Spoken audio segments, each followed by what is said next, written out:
कहते हैं सनातन गलत है, तो वो हमारे साथ आपके चैनल के माध्यम से मिले और एकदम आमने सामने टिप्पणी हो। प्रेम से नहीं है और हम भी अपने आप को संत नहीं मानते, हम अपने आप को सिपाही ही मानते हैं। इस राष्ट्र का, इस देश का एक सिपाही खुद को मैं मानता हूँ और प्रयास है कि जो हमारे भारत के अंदर के जो दुश्मन हैं तो इनको सुधारने का जो कार्य है वो करने का नित्य प्रतिदिन प्रयास हमारा रहता है।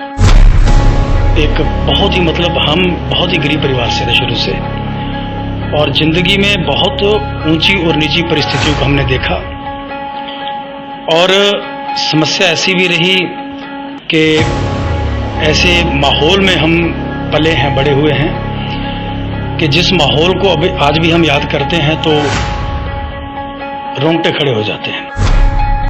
अमिता जी, मेरा पंजाब न्यूज़ ਤੇ ਸਾਰੇ ਦਰਸ਼ਕਾਂ ਦਾ ਅੱਜ ਅਸੀਂ ਤੁਹਾਨੂੰ ਲੈ ਕੇ ਹਾਜ਼ਰ ਹਾਂ ਖਾਸ ਪ੍ਰੋਗਰਾਮ ਚਮਕ ਦੇ ਸਿਤਾਰੇ, ਜਿਸ ਵਿੱਚ ਅੱਜ ਤੁਹਾਡੀ ਅਸੀਂ ਮੁਲਾਕਾਤ ਕਰਾਉਣ ਜਾ ਰਹੇ ਹਾਂ ਉਹ ਵਿਸ਼ੇਸ਼ ਸ਼ਖਸੀਅਤ, ਉਹ ਧਾਰਮਿਕ ਸ਼ਖਸੀਅਤ ਜਿਹਨੇ ਕਿ ਧਰਮ ਤੋਂ ਇਲਾਵਾ ਸਮਾਜ ਸੇਵਾ ਦੇ ਵਿੱਚ ਵੀ ਇੱਕ ਦੁਨੀਆ ਨੂੰ ਅਲੱਗ ਮਾਰਗ ਤੇ ਜੋੜਿਆ ਹੈ, ਅਲੱਗ ਰਸਤੇ ਤੇ ਤੋਰਿਆ ਹੈ। ਸੋ ਸਾਡੀ ਮੁਰਾਦ ਬਹੁਤ ਹੀ ਉੱਘੀ ਸ਼ਖਸੀਅਤ ਆਚਾਰਿਆ ਨੀਲਕੰਠ ਕੌਸ਼ਲ ਜੀ, ਸੰਚਾਲਕ ਰਾਧੇ ਰਾਧੇ ਆਸ਼ਰਮ ਬਰੋਟਾ ਭਗਵਾਲਾ ਜੀ।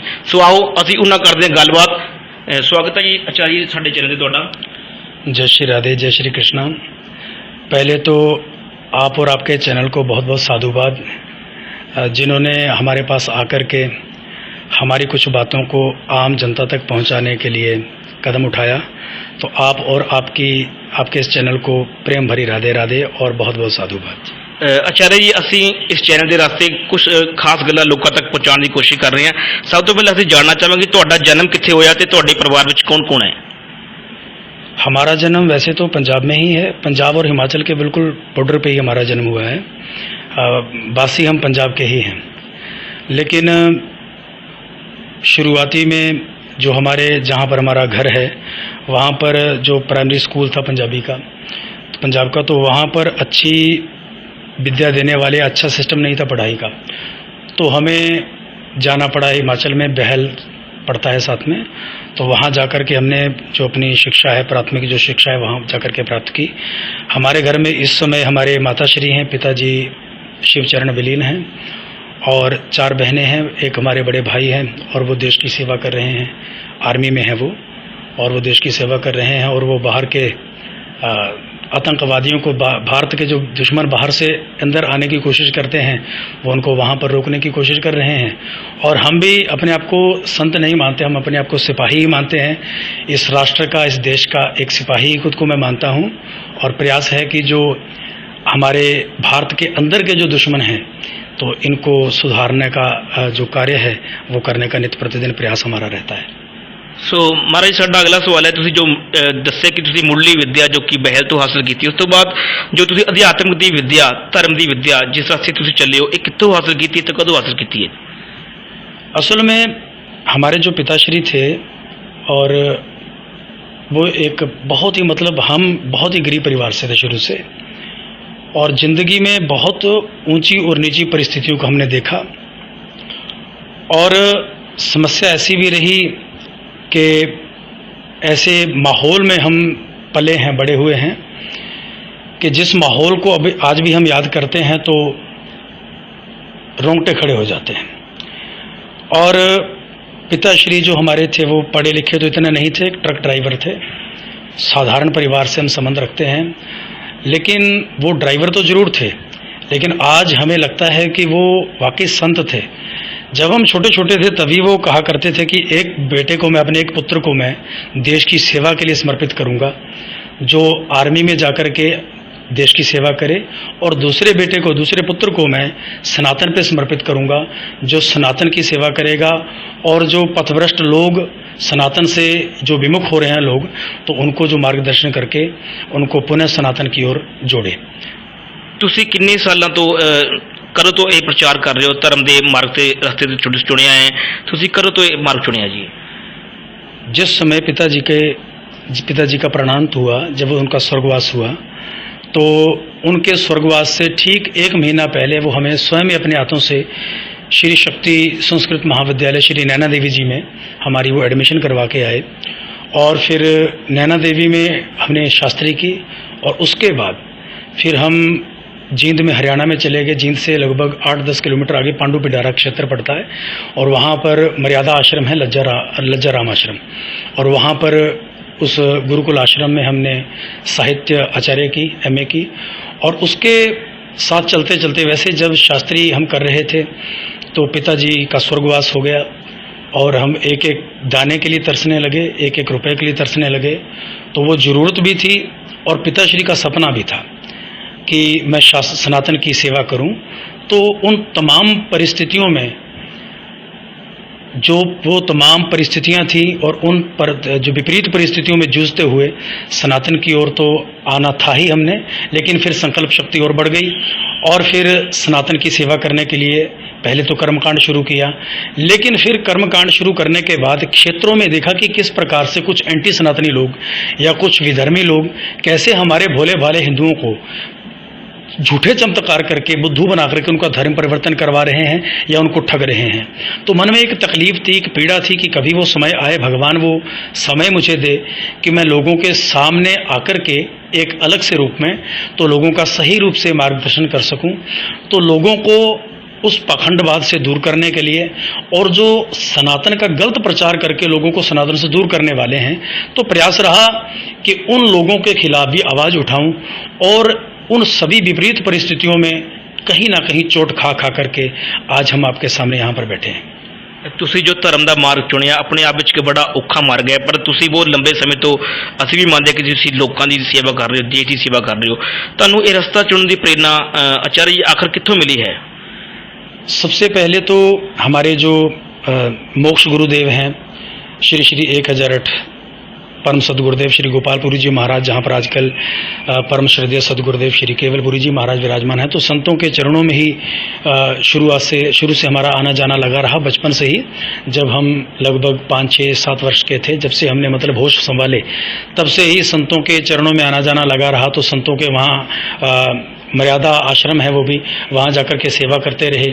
तो संतों के अंग संग रहने से ही ऐसा मन में भाव जगा कि हम भी कुछ इसी मार्ग पर चल करके कुछ नए कर्म करें। तो वहाँ से प्रेरणा ली। ਤੁਸੀਂ ਧਰਮ ਦੀ ਐਜੂਕੇਸ਼ਨ ਪ੍ਰਾਪਤ ਕੀਤੀ, ਉਸ ਤੋਂ ਬਾਅਦ ਤੁਸੀਂ ਪਹਿਲੀ ਵਾਰ ਸੰਗਤਾਂ ਦੇ ਸਨਮੁਖ ਕਥਾ ਜਾਂ ਸਤਸੰਗ ਦੇ ਰਾਹੀਂ ਕਦੋਂ ਗਏ, ਤੁਹਾਨੂੰ ਉਸ ਸਮੇਂ ਕਿਹੋ ਜਿਹਾ ਮਹਿਸੂਸ ਹੋਇਆ? मेरे ख्याल से जहाँ तक मुझे याद है कि 2003 में हमने सबसे पहले लघु श्रीमद् देवी भागवत महापुराण की कथा की 2003 में, और उस श्रीमद् देवी भागवत महापुराण में जब पहली बार हम बैठे कथा में, तो वो लघु भागवत थी, एक छोटे से स्थान में की गई।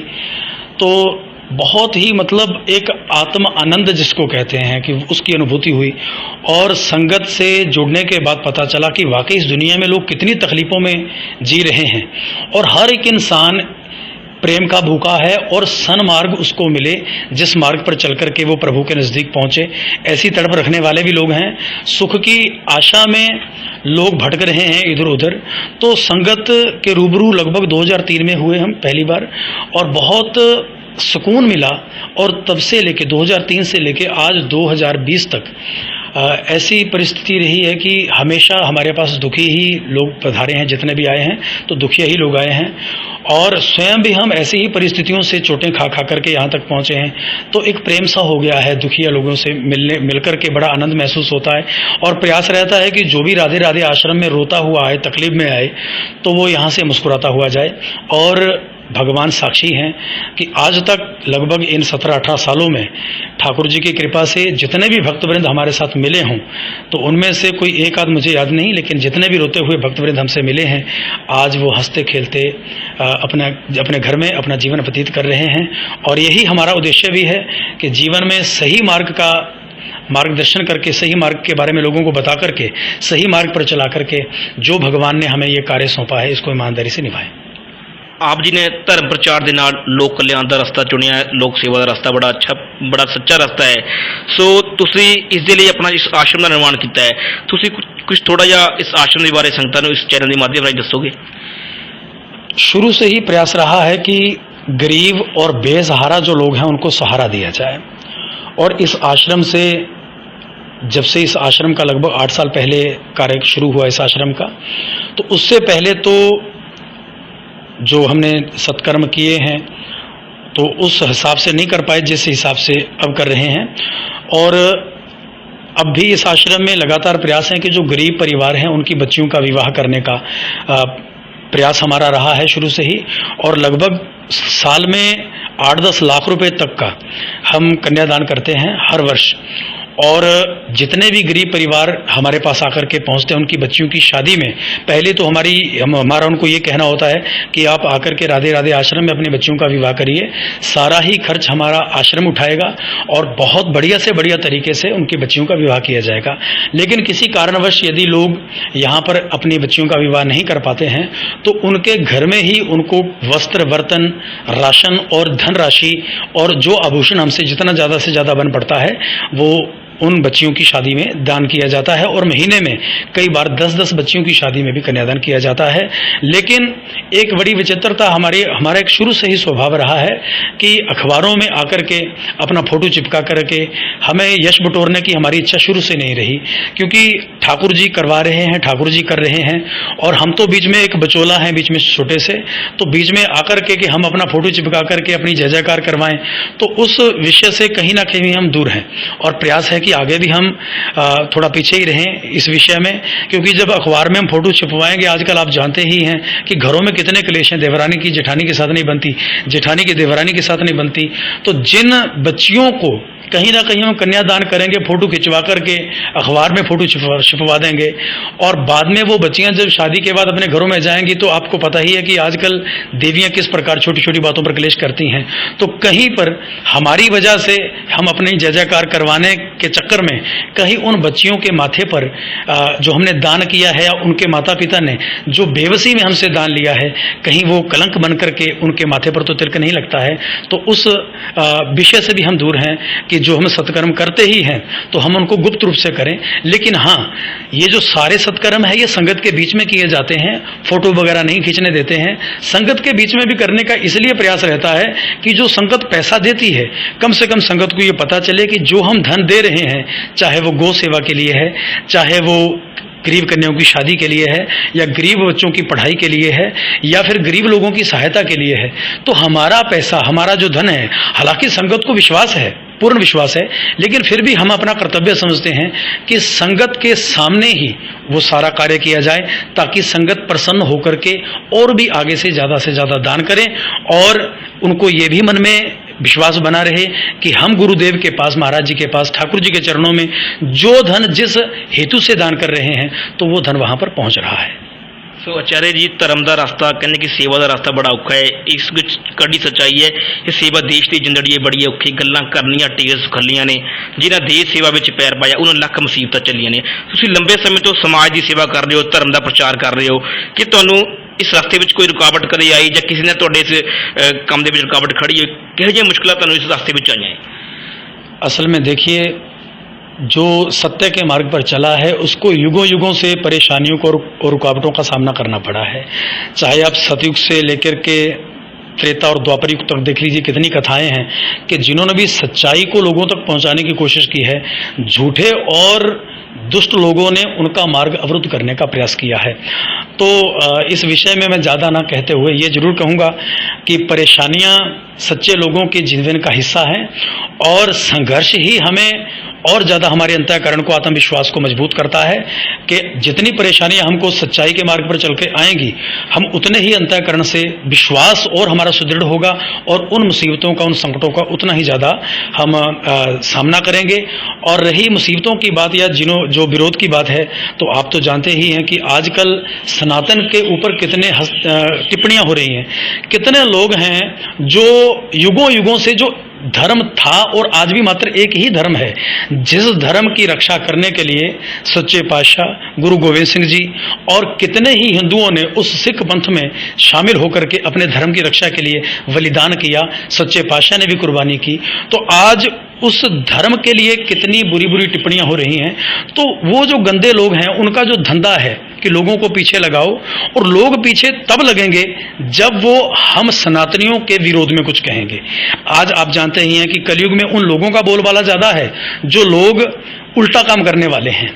और एक चीज़ और है, आज आप किसी भी ब्राह्मण को देखिए, जब ब्राह्मण किसी यजमान के घर जाता है तो वो कहता है लाइए जी कृष्ण भगवान की मूर्ति लाइए, हम पूजा करवाएं। और क्या कहेगा कि आप शंकर जी की मूर्ति लाएं, पूजा करवाएं, राम जी की मूर्ति लेके आए, हम पूजन करवाएं। लेकिन कोई ब्राह्मण आपको ऐसा कहते हुए नहीं मिलेगा कि मैं भगवान हूं। और ये जितने भी एंटी सनातनी, जितने भी नए नए बाबा मार्केट में आए हैं, इन्होंने, इन नए मार्केट में आने वाले बाबाओं ने यही कोशिश की है कि राम जी कृष्ण जी ये भगवान नहीं है। इन्होंने यही जोर लगाया कि हम भगवान हैं। हालांकि यदि आप वर्तमान में देखें तो कितने ऐसे दुष्ट लोगों को परमात्मा ने दंडित कर दिया, दंड मिला उनको, कई जेलों में सड़ रहे हैं जिन्होंने भगवान को झुठला करके खुद को भगवान साबित करने में प्रयास किया। तो वो लोग जो परमात्मा का विरोध कर रहे हैं वो लोग हमें कहाँ छोड़ने वाले हैं। तो समस्याएं आ रही हैं, विरोध करने वाले करते रहेंगे, लेकिन हमें विश्वास है कि हमारे चित्त में, हमारे मन में रत्ती भर भी खोट नहीं है। हम आम जनता तक सत्य को पहुंचाने का प्रयास करते रहे हैं, कर रहे हैं और करते ही रहेंगे जीवन के अंतिम क्षण तक। ਸੋ ਤੁਸੀਂ ਸਾਨੂੰ ਦੱਸਿਆ ਕਿ ਸਨਾਤਨ ਧਰਮ ਜੋ ਕਿ ਯੁੱਗਾਂ ਤੋਂ ਚੱਲਦਾ ਆ ਰਿਹਾ ਹੈ ਤੇ ਬਹੁਤ ਸਾਰੇ ਪਖੰਡੀ ਸਾਧਾਂ ਨੇ ਇਸ ਧਰਮ ਨੂੰ ਬਦਨਾਮ ਕਰਨ ਦੀ ਕੋਸ਼ਿਸ਼ ਕੀਤੀ ਹੈ। ਪਿਛਲੇ ਸਮੇਂ ਦੌਰਾਨ ਸਨਾਤਨ ਕੋਈ ਨਿਗਾਰ ਵੱਲ ਆਇਆ ਸੀ, ਲੇਕਿਨ ਤੁਸੀਂ ਸਨਾਤਨ ਨੂੰ ਉੱਚਾ ਚੁੱਕਣ ਲਈ ਬਹੁਤ ਕਦਮ ਚੁੱਕੇ ਨੇ, ਉਪਰਾਲੇ ਕੀਤੇ। ਤੁਹਾਨੂੰ ਕੀ ਲੱਗਦਾ ਕਿ ਉਹ ਲੋਕ ਨੇ ਜੋ ਸਨਾਤਨ ਨੂੰ ਕਮਜ਼ੋਰ ਕਰ ਰਹੇ ਨੇ? ਤੁਸੀਂ ਇਹਨਾਂ ਬਾਰੇ ਕੀ ਕਹਿਣਾ ਚਾਹੋਗੇ? पहली बात तो ये कि मैंने सनातन के लिए शायद कुछ भी नहीं किया है, क्योंकि मैं एक छोटी सी चींटी के बराबर हूँ। परमात्मा के खजाने में तो बड़े बड़े महारथी और बड़े बड़े योद्धा भरे हुए हैं। और रही बात सनातन धर्म के नीचे की तरफ आने की, तो उसमें सबसे बड़ा हाथ विधर्मियों का कम है, बल्कि अपने हिंदू लोगों का ज़्यादा है। हिंदू लोगों की सबसे बड़ी समस्या रही है कि हिंदू लोगों के पास अपना कोई धर्म ग्रंथ पढ़ने का टाइम नहीं, हिंदू लोगों के पास मंदिर जाने का समय नहीं, हिंदू लोगों के पास, जो सनातनी लोग हैं, इन लोगों के पास अपने गुरुजनों से, संत जनों से परमात्मा या धर्म की जानकारी लेने का समय नहीं है। आज का सनातनी या हिंदू लोग जो हैं ये मात्र पेट भरने की ओर लगे हैं। और अगर इतिहास को देखा जाए, कश्मीर से जो हिंदुओं का पलायन हुआ, कश्मीर तो एक छोटा सा मुद्दा है, लेकिन पूरे विश्व में पहले सनातनी ही थे। कोई धर्म नहीं था, अन्य कोई मत नहीं था, पंथ नहीं था, मजहब नहीं था। तो सभी जगह से हिंदू काटे गए, मारे गए। आज हिंदू लगभग 100 करोड़ के तकरीबन मुट्ठी भर बचे हैं सिर्फ भारतवर्ष में। तो यदि सनातन धर्म के नीचे आने की बात कही जाए तो इसमें कहीं ना कहीं हम हिंदू लोगों की, सनातनियों की जो इनमें एकता नहीं है, मुख्य कारण ये है। दूसरा कारण ये है कि हमारे भारतवर्ष में आप देखो मदरसों में कुरान पढ़ाई जाती है, जो कॉन्वेंट स्कूल है वहाँ पर बाइबल का ज्ञान दिया जाता है। और सच्चे पातशाह तो ये सिख पंथ तो हमारा हिंदू ही पंथ है, इसमें कोई दो राय नहीं है। कोई नहीं मानता वो बात अलग है, लेकिन सबसे बड़ी विडंबना ये है कि ना तो किसी स्कूल में श्रीमद् भगवद गीता का सिलेबस में जोड़ा गया है हिस्सा, उसको पढ़ाया जाता है, ना रामायण पढ़ाई जाती है। जब हमारे बच्चे बचपन से लेकर के जवानी तक वो राम जी के बारे में सुनेंगे नहीं, वो राम जी के बारे में, कृष्ण जी के बारे में पढ़ेंगे नहीं, तब वो लोग कैसे परमात्मा राम जी को, राम और कृष्ण जी को भगवान कृष्ण कैसे मानेंगे।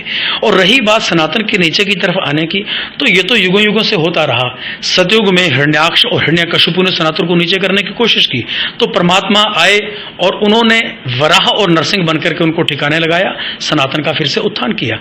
और त्रेता युग में रावण ने सनातन को नीचे दबाना चाहा, राम जी आकर के, प्रभु श्री राम जी ने फिर से धर्म की स्थापना की। द्वापर में कंस ने जो किया, कौरवों ने जो किया, तो भगवान ने पांडवों को बीच में जरिया बनाकर के मुंह तोड़ जवाब देकर के धर्म की फिर से स्थापना की। तो इस कलयुग में जो जो ये सब कुछ हो रहा है कि सनातन धर्म नीचे आ रहा है, तो भगवान ने सूर्य देवता को जब गीता सुनाई तब भी कहा था, और लगभग 5125 साल पहले कुरुक्षेत्र की धरती पर भगवान ने स्वयं कह दिया था, यदा यदा ही धर्मस्य ग्लानिर्भवति भारत अभ्युत्थानम धर्मस्य तदात्मानं सृजाम्यहम्, कि हे अर्जुन, जब जब धर्म की ग्लानि होगी, इसका मतलब है कि धर्म की ग्लानि तो हर युग में होगी। धर्म को दबाने के लिए ये असुर लोग, ये राक्षस लोग और राक्षसों की संतानें हर युग में प्रयास करेंगी। लेकिन भगवान ने कहा तदा आत्मानम सृजाम्यहम्, उस युग में, हर उस युग में आकर के यदा यदा ही धर्मस्य ग्लानिर्भवति भारत अभ्युत्थानम धर्मस्य तदात्मानम सृजाम्यहम्, तो धर्म का उत्थान करने के लिए मैं फिर से प्रकट होऊंगा। और भगवान ने दूसरे श्लोक में कहा कि परित्राणाय साधूनां विनाशाय दुष्कृतानां धर्म संस्थापनार्थाय संभवामि युगे युगे। तो भगवान तो पिछले युगों में पहले ही कह के गए हैं कि कलयुग में भी मैं आऊंगा। और कलयुग में क्या होगा कि जब इस पृथ्वी के ऊपर स्वाहा और स्वधा दो शब्द मिट जाएंगे, लोग ना तो पितरों की पूजा करेंगे और ना हवन करेंगे। उस वक्त गंगा जी सूख जाएंगी और ये घोर कलयुग की निशानी होगी। धरती पर कोई मंदिर नहीं रहेगा, सब मंदिर तोड़ दिए जाएंगे। उस वक्त मेरा अवतार होगा, भगवान ने ये पहले ही कह दिया है। तो अगर ये सनातन नीचे की ओर जा रहा है तो ये पूर्व युगों में पहले से ही ग्रंथों में भगवान ने लिखा है, ऋषियों ने लिख दिया है, भविष्यवाणियां हुई हैं और भगवान के मुख से भी ये वचन निकले हैं कि मैं आऊंगा और उस समय आकर के मैं दुष्टों का संहार करके फिर से धर्म की स्थापना करूंगा। तो रही बात धर्म के नीचे आने की ओर, तो यदि वर्तमान में देखा जाए, यदि हमारे आज भी सभी ब्राह्मण लोग जो एक दूसरे की टांग खींचने में लगे हैं, हालांकि हमारे बहुत से संत समाज में या हिंदू संगठन जो हैं ये भी कहीं ना कहीं, ज्यादातर, सभी तो नहीं, 5 उंगलियां बराबर नहीं है, लेकिन एक बहुत बड़ा वर्ग आज भी एक दूसरे की टांग खींचने में लगा है। यदि ये धर्म का मुखौटा पहन करके धर्म की रक्षा की गुहार लगाने वाले एक मुट्ठी हो जाएं, तो मेरे ख्याल से आज सनातन फिर से जहां से खिसक के नीचे आया है।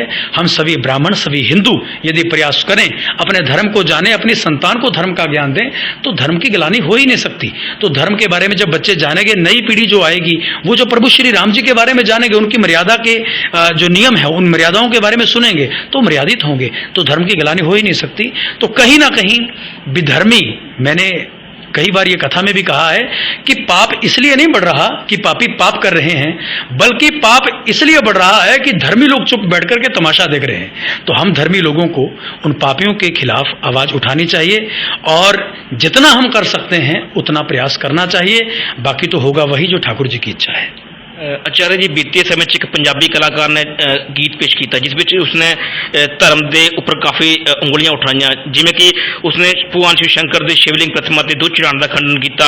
ਹੋਰ ਵੀ ਬਹੁਤ ਸਾਰੇ ਅਜਿਹੇ ਮੈਸੇਜ ਜੋ ਚੱਲੇ ਨੇ ਪਿਛਲੇ ਦੌਰ ਵਿੱਚ ਕਿ ਕਰੋਨਾ ਦੇ ਸਮੇਂ ਵਿੱਚ ਜਿੱਥੇ ਕਿ ਵਿਗਿਆਨੀ ਉੱਠ ਖੜੇ ਨੇ, ਮੰਦਿਰ ਬੰਦ ਹੋ ਗਏ, ਰੱਬ ਦੇ ਘਰ ਬੰਦ ਹੋ ਗਏ, ਬਹੁਤ ਸਾਰੀਆਂ ਟਿੱਪਣੀਆਂ ਹਿੰਦੂ ਧਰਮ ਦੇ ਖਿਲਾਫ ਕੀਤੀਆਂ ਗਈਆਂ ਨੇ। ਸੋ ਤੁਸੀਂ ਉਹਨਾਂ ਬਾਰੇ ਕੀ ਕਹਿਣਾ ਚਾਹੋਗੇ? असल में जो लोग शिव जी, भोलेनाथ पर, शंकर जी पर दूध चढ़ाने का विरोध करते हैं, उनसे पहले ये पूछना पड़ेगा ये जो शंकर जी के मंदिर में जाते हैं ये कौन है। उनको यही नहीं पता, जिस इंसान की परमात्मा में आस्था नहीं होगी उसको इंसानियत से भी कोई वास्ता ना होगा। आज आप देख रहे हैं, अब कोरोना जैसी वैश्विक ये विश्वव्यापिनी महामारी आई तो कितने लोग दान कर रहे हैं। आपने कोई भी खबर ऐसी कहीं सुनी कि किसी दारू पीने वाले ने गरीबों में राशन बांटा हो, किसी मांस खाने वाले ने, किसी मांस या जीव जंतुओं की हत्या करने वाले ने, हिंसा करने वाले ने मांस, अंडा या दारू खाने पीने वाले ने दान किया हो या धर्म किया हो? बिल्कुल कोई खबर ऐसी नहीं है। तो जो शंकर जी पर दूध चढ़ाने की बात का विरोध करते हैं, पहली बात, ये बेचारे लोग क्षमा के पात्र हैं। इनके माँ बाप ने इनको कभी बताया ही नहीं कि असल में धर्म सनातन है। और जिस शंकर जी पर ये दूध चढ़ाने के का विरोध करते हैं, चाहे वो मूवी के जरिए करते हैं, पीछे एक गंदी पिक्चर आई थी, मूवी आई थी पीके, और अभी एक सिंगर ने अपने, उसने भी माफी भी मांग ली बाद में, लेकिन उसने विरोध किया कि दूध शंकर जी पर नहीं चढ़ना चाहिए। एक छोटा सा विचार करना चाहिए। शंकर जी ने जिस दिन आज जिस धरती पर खड़े होकर के ये लोग गाना गा रहे हैं कि शंकर जी पर दूध चढ़ाना व्यर्थ है, ये मूवी बना रहे हैं और लोगों को जिस पृथ्वी के ऊपर रह करके ये बता रहे हैं कि शंकर जी पर दूध चढ़ाना व्यर्थ है, ये पृथ्वी तब बची जब शंकर जी ने कालकूट हलाहल विष पिया। और हमारे पुराण पर प्रमाण देते हैं, वो स्थान आज भी है। आप ऋषिकेश से आगे चलिए, 20-25 किलोमीटर आगे नीलकंठ महादेव का वो पवित्र स्थल है, जहां पर महादेव खड़े होकर के कालकूट हलाहल विष पीते हैं। तो जो लोग आज शंकर जी के ऊपर 2 चम्मच दूध चढ़ाने का विरोध करते हैं, वो जवाब दें कि आज आप शंकर जी पर चढ़ाया हुआ दूध आपको तकलीफ देता है, लेकिन जिस दिन महादेव ने इस धरती को बचाने के लिए अरबों खरबों टन कालकूट विष पिया, उस दिन आप कहां थे? अगर उस दिन महादेव दूध ये विष नहीं पीते तो आज आप क्या इस दुनिया में रह करके गाना गाते? आप दुनिया को मूवी बना करके दिखा पाते? तो आपको तो शंकर भगवान का शुक्रिया अदा करना चाहिए, एहसानमंद होना चाहिए कि भगवान शंकर की कृपा से आप सब जो हैं बचे हुए हैं, ये पृथ्वी बची हुई है। और जो शंकर जी पर दूध चढ़ाने वाले शंकर जी के भक्त हैं, शंकर जी के भक्त त्यागी होते हैं। आपका जैसा इष्ट होगा जैसा इष्ट होगा भक्त वैसा होगा। शंकर जी कौन है? जिन्होंने खुद अपने तन पर वस्त्र ना रखा, लेकिन उन्होंने पूरे ब्रह्मांड के सब जीवों को, देवताओं को सब कुछ दिया। उस महादेव ने खुद अपने रहने के लिए एक कमरा नहीं बनाया, लेकिन वो किसी अपने भक्त को सोने की लंका दे देते हैं। शंकर भगवान के सानिध्य में जाने से दूध चढ़ाने का मतलब नहीं है कि हम दूध चढ़ा रहे हैं, दही चढ़ा रहे हैं, या फिर हम शंकर जी पर फ्रूट चढ़ा रहे हैं, फल चढ़ा रहे हैं, फूल चढ़ा रहे हैं। मतलब तो यह है कि शंकर भगवान के जब हम नजदीक जाते हैं तो शंकर भगवान का दर्शन करने से हमें प्रेरणा मिलती है। जैसे आजकल आप बच्चों को देखो, जो भी वीडियो सॉन्ग में वो ये मॉडलों का जो हेयर स्टाइल देखेंगे वैसा हेयर स्टाइल बनाने लग जाते हैं। फटे हुए कपड़े देखते हैं वो टीवी में पहने हुए, तो वैसे वो कपड़े पहनने लग जाते हैं। तो ये मानसिक तौर पर एक इंसान उसी तरीके के मानसिक तौर पर उसमें बदलाव आ जाता है। जिन लोगों के जैसे वो संग में जाएगा, तो वैसे ही जैसे एक मॉडल को उल्टे सीधे बाल कटे हुए हेयर स्टाइल उसका गलत है, वैसा ही आज का एक बच्चा एक बार वीडियो सॉन्ग देख करके कटिंग वैसी करवा लेता है, बाल वैसे टेढ़े मेढ़े खड़े कर लेता है, फटे हुए कपड़े पहनने लग जाता है। एक बार एक वीडियो सॉन्ग देखने से उसमें इतना बदलाव आ सकता है। तो जो इंसान बचपन से लेके अपनी जवानी तक, जवानी के बाद भी शंकर जी के रोज पास जाएगा, दूध चढ़ाएगा, आप विचार करिए कि उसको कितना बदलाव आएगा। उसको क्या महादेव के संग का रंग नहीं चढ़ेगा? हम मानते हैं कि जैसा संग वैसा रंग। तो जब महादेव त्यागी हैं, महादेव दानी हैं, तो क्या महादेव का वो 2 चम्मच दूध चढ़ाने वाला भक्त, क्या वो गरीबों पर दया नहीं करेगा? आज लोग कह रहे हैं कि मंदिरों का सोना आप बीमारी के जो बीमार लोग हैं उन पर खर्च करो, मंदिरों का पैसा आप लोगों पर बीमारी के इलाज में खर्च करो। लेकिन एक हैरानी वाली बात यह है, आज वही लोग जो कोरोना जब हिंदुस्तान में आया तो कह रहे थे मंदिर गलत बनाए, हॉस्पिटल बनाने चाहिए थे, आज वही लोग मंदिरों का पैसा मांग रहे हैं। वो लोग जो कहते हैं कि शंकर पर दूध चढ़ाना व्यर्थ है, वो शंकर जी के मंदिर का पैसा हाथ फैला करके मांग रहे हैं। आप मानिए कि हमारे भारतवर्ष में अरबों रुपया हर वर्ष सरकार के खजाने में जाता है। वो पैसा कौन देता है? जो गरीबों की दुहाई लगाता है कि शंकर जी पर दूध ना चढ़ाएं, वो लोग गरीबों में दूध बांट दें। वो मुझे जवाब दें कि जो अरबों रुपया सरकार के खजाने में जाता है, वो पैसा कहाँ जाता है? वो पूरे देश की जनता को किसी को सब्सिडी दी जाती है, किसी को फ्री में जो ये स्कीमें सरकार लेके आती है वहां पर पैसा बांटा जाता है। तो हम हिंदुओं का जो शंकर जी के भक्त हैं, कृष्ण जी के भक्त हैं, जो राम जी के भक्त हैं, हमारा पैसा गरीब ही नहीं बल्कि गरीब से लेके अमीर तक हमारा पैसा भारतवर्ष के प्रत्येक नागरिक तक पहुंचता है। तो जो लोग शंकर जी के ऊपर दूध चढ़ाने की बात करते हैं, उनको ये समझ लेना चाहिए कि तुम कहते हो शंकर जी पर दूध ना चढ़ाओ, तुम गरीबों में दूध बांटो, तो वो कान खोल करके सुने और समझें। वो कान खोल करके ये बात समझें कि तुम 2 पैकेट दूध किसी को नहीं दे सकते। और ये बातें भी वो करने वाले हैं जो शाम के समय 700-800 रुपए की दारू की बोतल पिएंगे, 2 किलो मीट खाने वाले हैं। ये वो लोग हैं, ये बताएंगे लोग हम लोगों को कि शंकर जी पर दूध नहीं चढ़ाना है। हम लोगों का अरबों खरबों रुपया गरीब से लेके अमीर तक सबको बांटा जाता है भारतवर्ष में। किसी ने विरोध किया? हम लोगों का पैसा तुम सभी लोग पा रहे हो, चाहे सब्सिडी के रूप में तुम्हें मिल रहा है, चाहे वो किसी स्कीम के जरिए तुम्हारे पास पहुंच रहा है। तो हम लोगों का पैसा गरीब से लेके अमीर तक सब तक जा रहा है। हमें शिक्षा देने की उनको जरूरत नहीं है, बल्कि कोई आज ये जो आपने अभी कहा कि कलाकार ने, एक सिंगर ने एक गाने में ये गा दिया कि शंकर जी पर दूध चढ़ाना व्यर्थ है। ये जो गवैये हैं, जब इनके पास पहली बात कोई मैटर गाने वगैरह के लिए ढंग का रहता नहीं, तो ये ज्यादा व्यूज बटोरने के लिए, अपने आप को पब्लिसिटी बढ़ाने के लिए, तो ये 2-4 जूते खा के पब्लिसिटी इनकी ज्यादा हो जाती है। तो इनका ये एक एजेंडा ऐसा होता है, आप देखना गलत मूवी बनाएंगे, किसी हीरो को आपने हाई लेवल पर लोगों की नजर में लेके आना है, तो गलत मूवी बनाएंगे और उसके ऊपर बैन लगेगा, लोग जानबूझ के देखेंगे, वो हीरो लोगों की नजर में आ जाता है। तो ये 2% के लोग कहूंगा मैं इनको, ये हमको बताएंगे, जिनको सनातन का स भी पता नहीं, ये बताएंगे कि शंकर जी पर दूध चढ़ाना सही है कि गलत है। इन लोगों को पूछो कि जो आज ठेके खुले हैं, सरकार ने सबसे पहले ठेके खोले, धार्मिक स्थल बंद थे, तो किसी सिंगर ने किसी गाने में ऐसी बात कही कि ठेके खुले हैं, मंदिर बंद हैं? तो ये गीदड़ की तरह कूकने वाले लोग, मैं समझता हूं ये गीदड़ से कम नहीं है, ये गीदड़ की तरह कूकने वाले ये लोग, इन लोगों को हमेशा जब भी कोई बात कहनी होती है ये सनातन के विरोध में कहते हैं। लेकिन अब ये एक बात कम से कम समझ जाए कि अब हिंदू वो हिंदू नहीं रहा है जो हिंदू सहता ही रहता था। ठाकुर जी ने द्वापर युग में यह कहा था कि अर्जुन तुझे मैंने हेतु बनाया है, तू बाण छोड़, किसको वो बाण लगेगा, कौन मरेगा, वो निश्चित मैं करूंगा। तो आज का हिंदू जग चुका है और इन लोगों का विरोध होगा। आज इस धरती पर मंदिर हैं, गुरुद्वारे हैं, मस्जिदें हैं, चर्च है।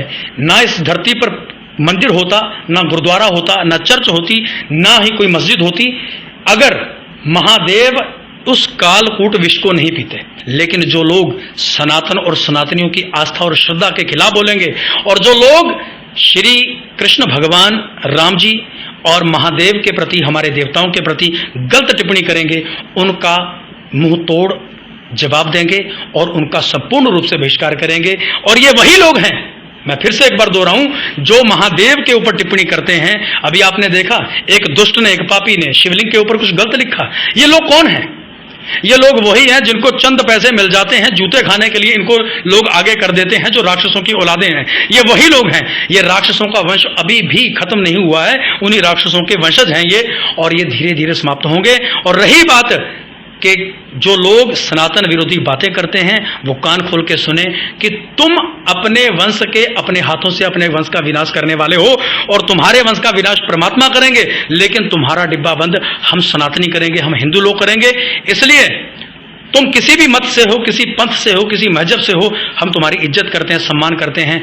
लेकिन यदि आप सनातन के प्रति एक शब्द बोलोगे, एक शब्द कहोगे, तो आगे से आपको एक शब्द के बदले में 1000 शब्द सुनने को मिलेगा, और वो भी प्रमाण सहित। और जो लोग सनातन के ऊपर उंगली उठाते हैं, मैं उनको आपके चैनल के माध्यम से कहना चाहता हूं कि यदि उनमें इतना दम, हमारे साथ आपके चैनल के माध्यम से मिले और एकदम आमने सामने टिप्पणी हो, प्रेम से राधे कृष्णा कहना पड़ेगा। ਸੋ ਆਚਾर्य ਜੀ, ਤੁਸੀਂ ਲੰਬੇ ਸਮੇਂ ਤੋਂ ਧਰਮ ਪ੍ਰਚਾਰ ਕਰ ਰਹੇ ਹੋ, ਕਥਾ ਤੇ ਸਤਸੰਗ ਰਾਹੀਂ। ਕੁਝ ਅਜਿਹੀ ਘਟਨਾ ਤੁਹਾਡੀ ਜ਼ਿੰਦਗੀ ਵਿੱਚ ਹੋਈ ਹੈ ਜੋ ਤੁਹਾਨੂੰ ਕ੍ਰਿਸ਼ਮੇ ਵਾਂਗ ਲੱਗੀ ਹੋ, ਤੁਹਾਨੂੰ ਕਦੇ ਨਹੀਂ ਭੁੱਲ ਸਕਦੀ, ਤੁਸੀਂ ਸਾਡੇ ਚੈਨਲ ਨਾਲ ਸਾਂਝਾ ਕਰਨਾ ਚਾਹੋਗੇ? देखिए जी, असल में जो करिश्मे की बात है, परमात्मा ही करिश्मे कर सकता है, परमात्मा ने ही करिश्मे किए। और मैं आपके चैनल के माध्यम से उन करिश्मों के बारे में तो नहीं बोलूँगा, क्योंकि मैं हमेशा ही, मेरी कोशिश रही है कि चमत्कार परमात्मा ही करते हैं। जो एक छोटे से बीज में से बड़ा विशाल वृक्ष पैदा कर देते हैं, वो परमात्मा ही चमत्कार करने योग्य हैं। लेकिन हम जैसे तुच्छ जीवों को परमात्मा ने यदि चमत्कार हमारे जीवन में, हमारी आंखों के सामने करवाया हो, तो वो प्रमाण सहित बहुत से ऐसे चमत्कार हुए हैं जीवन में, जिनको देख कर के आज मेरे शरीर का, मेरे जिस्म का एक एक खून का कतरा, एक एक खून की बूंद, एक एक नस सनातन पर समर्पित है। और सबसे बड़ा चमत्कार तो मैं यही समझता हूँ कि मुझ जैसे तुच्छ जीव को मेरी लाडली सरकार ने, इस परमात्मा ने अपने साथ रखा हुआ है। यही मेरे जीवन का सबसे बड़ा चमत्कार है। लेकिन जो लोग फिर भी सनातन के ऊपर टिप्पणियाँ करते हैं कि सनातन क्या है, ये तो अंधविश्वास है, तो मैं आपसे एक छोटा सा आग्रह अवश्य करूंगा कि किसी दिन फिर से समय निकालेंगे और हम इसी विषय को लेकर के आपके चैनल के माध्यम से लोगों तक ये बात पहुंचाएंगे कि जो लोग कहते हैं कि चमत्कार, और कौन ढोंग के चमत्कार, जो पाखंडी लोग हैं, जो चमत्कार करके हमारे सनातनी लोगों का धर्म परिवर्तन करवा रहे हैं, उनका भी भंडाफोड़ होगा। और जो वास्तव में परिवर्तन हुए हैं, वो आपको उन लोगों का एड्रेस भी देंगे। आप कहो तो आपके चैनल के माध्यम से उन लोगों को सारे आम जनता के सामने रूबरू करवा सकते हैं। तो चमत्कार की रही बात, तो चमत्कार तो इतने हुए हैं। मैं आपके सामने जिंदा बैठा हूँ, ये भी चमत्कार ही है, क्योंकि क्या पता कितने लोग होंगे सवेरे जो उठे ही ना होंगे। तो मैं सवेरे उठ गया, रात सोया था, कितनी दुनिया में कितने लोग होंगे जो सवेरे उठे ना होंगे। मैं अब तक आपके सामने बैठा हूँ, जिंदा हूँ, बोल रहा हूँ, तो ये भी एक चमत्कार है। तो चमत्कार कितने हैं उनकी गिनती नहीं की जा सकती। लेकिन एक समय फिर से समय निकालेंगे और उसमें विशेष चमत्कारों पर ही चर्चा करेंगे। ਸੋ ਅੰਤ ਵਿੱਚ ਤੁਸੀਂ ਸਾਰੀ ਸੰਗਤ ਨੂੰ, ਇਸ ਕਰੋਨਾ ਮਹਾਮਾਰੀ ਦੇ ਦੌਰ 'ਚ ਲੋਕ ਗੁਜ਼ਰੇ ਨੇ, ਉਹਨਾਂ ਨੂੰ ਤੁਸੀਂ ਕੀ ਸੰਦੇਸ਼ ਦੇਣਾ ਚਾਹੋਗੇ? जितनी भी संगत है, आम जनता को मैं संदेश भी दूंगा और एक निवेदन भी करूंगा। आज नेता लोग, कई नेता लोग वोट बटोरने के लिए, एक सरकार अच्छा काम करती है तो दूसरे उसकी टांग खींचने लग जाते हैं। तो नेताओं की तो ये बिल्ली और बंदर की लड़ाई है, ये चलती रही है, चलती ही रहेगी। लेकिन आम जनता से एक विनती है, इन नेताओं का कुछ नहीं जाने वाला। आप पहली बात तो घर में रहें, सुरक्षित रहें, बिना मतलब से घर से ना निकलें, और जो जो गाइडलाइन सरकार ने जारी की है आप उन नियमों का पालन करें। और एक छोटी सी बात जरूर कहेंगे, कोई कहता है सेंटर सरकार से ये बीमारी जो है वो कंट्रोल नहीं हो रही, कोई कहता है कि राज्य सरकार इसमें दोषी है, इन्होंने कंट्रोल नहीं किया। असल में सरकारें इस महामारी को कंट्रोल करने में असमर्थ हैं तब तक जब तक हम लोग सरकारों का साथ ना देंगे। सरकारें हमको कह सकती हैं कि अंदर रहो, हम नहीं रुकेंगे तो सरकार क्या करेगी। और सुनिए ध्यान से, अगर आप सरकार की जो गाइडलाइन है उनको फॉलो नहीं करोगे तो मरना भी तो मुझे और आपको ही है। और आप ये माने, जो लोग कोरोना होने के बाद छुपते हैं, अपने आप को छुपाते हैं, वो अपने परिवार को संकट में डालते हैं, अपने पूरे परिवार को, अपने पूरे गांव को संकट में डाल लेते हैं। तो मैं उनको एक ही विनती करूंगा कि आप जितना ज़्यादा सरकार का सहयोग देंगे, सरकार को आप सपोर्ट करो, जो उन्होंने नियम बताए हैं आप मास्क लगा के रखो। हालांकि मैंने अभी मास्क पहना हुआ था, आप कहेंगे हमें आप मास्क कह रहे हैं और अपने आप लगाया हुआ नहीं है, तो ये मैं दिखा रहा हूँ आपको। ये मास्क अभी मैंने कुछ पलों के लिए खोल के रखा। तो मास्क लगा के रखें, हाथों को बार बार धोएं, वगैरह वगैरह जो भी नियम बताए हैं आप उन नियमों को फॉलो करें। और जितना आप देश की जनता, आप ध्यान से, ईमानदारी से सरकार का साथ दोगे, उतनी जल्दी ये बीमारी खत्म होगी। और जितना हम लोग लापरवाही करेंगे ये लॉकडाउन बढ़ता जाएगा। सरकारों की मजबूरी है लॉकडाउन बढ़ाना, हम लोग समझ नहीं रहे। कोई कहता है कि जी लोग तो भूखे मर रहे हैं, फलाना ढिमका, ये सब झूठी बातें हैं। सरकार द्वारा और धर्म संस्थाओं द्वारा बहुत ज़्यादा राशन बांटा गया है। भारत में कहीं भी भूखमरी नहीं है। कुछ एक लोग जिन्होंने तकलीफ का सामना किया है, मैं मानता हूं वो लोग हैं, लेकिन जितना आडंबर, जितना शोर मचाया जा रहा है उतनी पीड़ा अभी किसी ने नहीं झेली है। कुछ एक लोग हैं, जैसे प्रवासी मजदूर थे, वो बेचारे घरों में गए। हाँ, कुछ एक गलतियां सरकार से हुई हैं, लेकिन आप समझें, सरकार किसी एक व्यक्ति विशेष के बारे में नहीं सोचती, सरकार को पूरे देश या पूरे राज्य के बारे में सोचना पड़ता है। तो हम लोगों को एक बात तो ध्यान में रखनी पड़ेगी कि यदि हम लोग लापरवाही जारी रखेंगे तो ये लॉकडाउन 1-2 महीना नहीं, 1, 2, 3, 4 साल तक चलेगा। आप लोग हमेशा मास्क में रहोगे, आप लोगों को इस महामारी से रात दिन डर डर के समय व्यतीत करना पड़ेगा, और जो चपेट में आ गया वो बचेगा नहीं। हालांकि हमारे भारतवर्ष में इस बीमारी से डरने की ज़्यादा जरूरत नहीं है, सिर्फ सावधानी की जरूरत है। क्योंकि हम लोग, भारतीय लोग, बासी खाना नहीं खाते, हम लोग ताज़ा फसल का ताज़ा अन्न खाते हैं, रोज़ भोजन नया बना के खाते हैं। तो हम लोगों की इम्यूनिटी जो है, वो पावर है, जो वो पहले ही स्ट्रॉन्ग है, सशक्त है, पावरफुल है, तो हमें डरने की ज़रूरत नहीं है। इसलिए आप सब लोगों से विनती है कि आप ईमानदारी से लोगों का सरकार का साथ दें और खुद भी सतर्क रहें, अपने घर के सदस्यों को सतर्क करें, अपने रिश्तेदारों को, अपने पड़ोसियों को, उनको भी सतर्क करें। हम जितनी जल्दी ईमानदारी से हम सरकार के नियमों को फॉलो करेंगे, बीमारी दूर जाएगी और हम फिर से पहले जैसी ज़िंदगी, आज़ाद ज़िंदगी जीना शुरू कर देंगे। और रही एक छोटी सी बात मैं अवश्य कहूँगा महामारी के बारे में, ये जो लोग कहते हैं ना कि शंकर जी पर दूध चढ़ाना व्यर्थ है, कोई कहेगा गुरुद्वारा जाना व्यर्थ है, कोई किसी पर टिप्पणी करता है, कोई किसी पर टिप्पणी करता है, तो ये भगवान आपको एक छोटी सी, आपको भगवान ने प्रलय का एक ट्रेलर दिखाया है छोटा सा। अभी भी मान जाओ, एक दूसरे की टांग ना खींचो, तुम जिसको भी अपना इष्ट मानते हो, तुम जिस धर्म पंथ में हो वहीं पर रहो। तुम्हारा भगवान बड़ा है लेकिन छोटा किसी दूसरे का भी नहीं है। तो सब धर्मों को इज्जत दो, सब धर्म के अनुयायियों को इज्जत दो, सबको सम्मान दो, अपना समझो। और एक बात याद रखें, हम एक तरफ तो कहते हैं कि एक ओंकार से सब जग उपजा, फिर काहे को हम भेदभाव करते हैं? तो लड़ाई किस बात की है?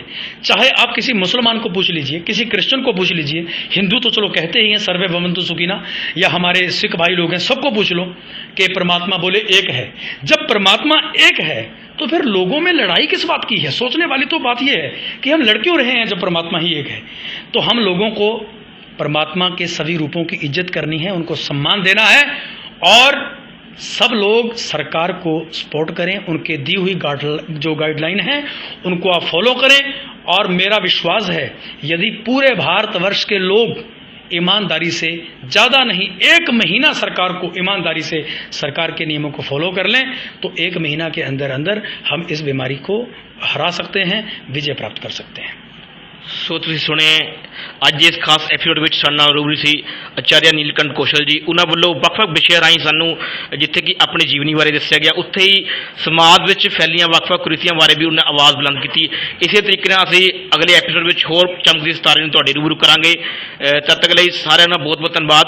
ਘਰ ਰਹੋ ਤੇ ਖੁਸ਼ ਰਹੋ। ਮੇਰਾ ਪੰਜਾਬ ਨਿਊਜ਼ ਤੋਂ ਮਨੋਜ ਧਮਾਨ ਦੇ ਨਾਲ ਦਿਨੇਸ਼ ਸ਼ੱਲਣ, ਰੂਪਨਗਰ।